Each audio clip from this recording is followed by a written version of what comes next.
भगवत गीता 17वां अध्याय। प्रस्तुत करता शोभना मिश्रा।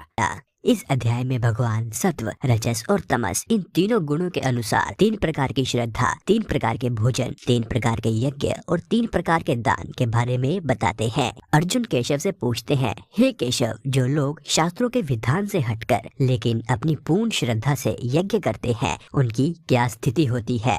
क्या उनकी श्रद्धा सात्विक, राजसिक या तामसिक होती है?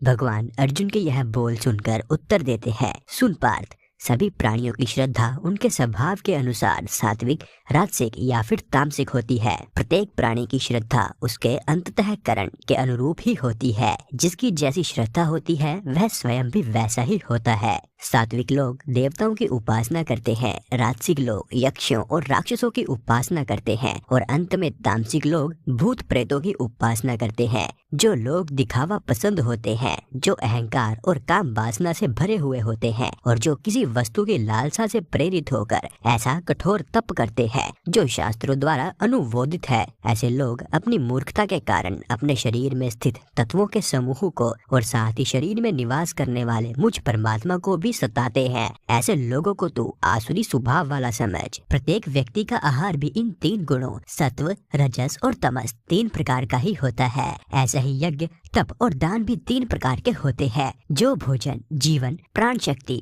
स्वास्थ्य, आनंद और उल्लास को बढ़ाते हैं, ऐसे भोजन सात्विक होते हैं और वो सात्विक लोगों के ही प्रिय होते हैं। जो भोजन कड़वे, खट्टे, तीखे, नमकीन, बहुत गर्म, चटपटे, रूखे और जलन पैदा करने वाले होते हैं, जो दुख, शोक और रोग उत्पन्न करते हैं, ऐसे भोजन राजसिक होते हैं और वह राजसिक लोगों को प्रिय होते हैं। जो भोजन अपाच्य हो, जो बिगड़ गया हो, जो सड़ गया हो और जो बासा हो, ऐसे भोजन तामसिक होते हैं और ऐसे भोजन ही तामसिक लोगों को प्रिय होते हैं। अब तो यज्ञ, तप और दान के विषय के बारे में सुन। जो यज्ञ शास्त्रों के नियमों के अनुसार है, जो फल की इच्छा न रखने वाले लोगों द्वारा इस विश्वास से किए जाते हैं कि यज्ञ करना उनका नियम कर्तव्य है, ऐसे यज्ञ सात्विक होते हैं। जो यज्ञ किसी फल की आशा से या केवल दिखावे के लिए किए जाते हैं, वह यज्ञ राजसिक यज्ञ होते हैं। और जो यज्ञ बिना श्रद्धा के, बिना नियमों के किए जाते हैं, जिसमें मंत्र नहीं पढ़े गए, जिसमें प्रसाद नहीं बांटा गया और जिसमें दक्षिणा भी नहीं दी गई, ऐसे यज्ञ तामसिक होते हैं।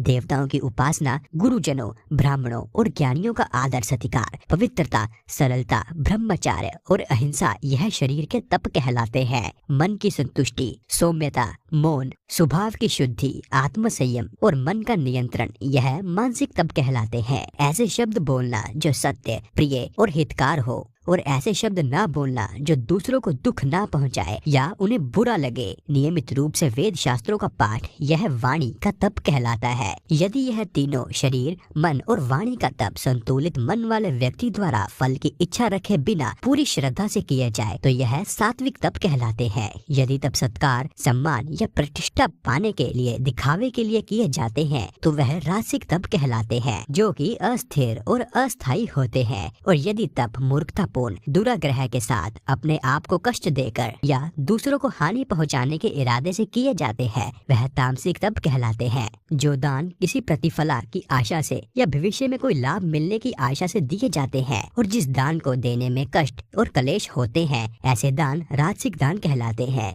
और जो दान अयोग्य व्यक्ति को दिया जाता है, जो अनुचित स्थान पर, अनुचित समय पर, जो बिना उचित ध्यान के या जो तिरस्कार की भावना से दिए जाते हैं, ऐसा दान तामसिक दान कहलाता है। ओम तत् सत यह तीनों शब्द ब्रह्मा के प्रतीक माने जाते हैं। आदिकाल से ही इनके द्वारा ब्राह्मण, वेद और यज्ञों का विधान किया गया है।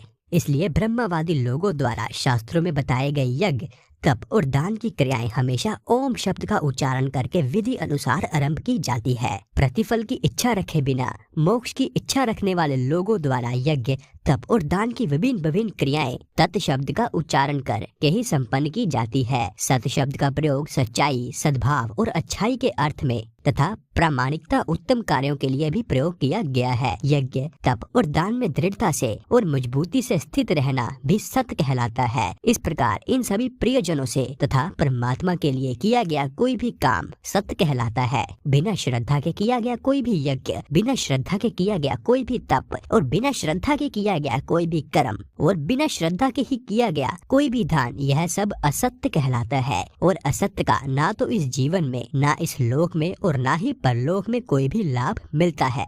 इसी के साथ भगवत गीता का 17वां अध्याय समाप्त होता है। बाकी के अध्याय भी आपको जल्द ही चैनल पर देखने को मिलेंगे। इसके लिए चैनल सब्सक्राइब जरूर करें ताकि अगले अध्याय आपसे कभी भी मिस ना हो। और तब तक के लिए जय श्री कृष्णा।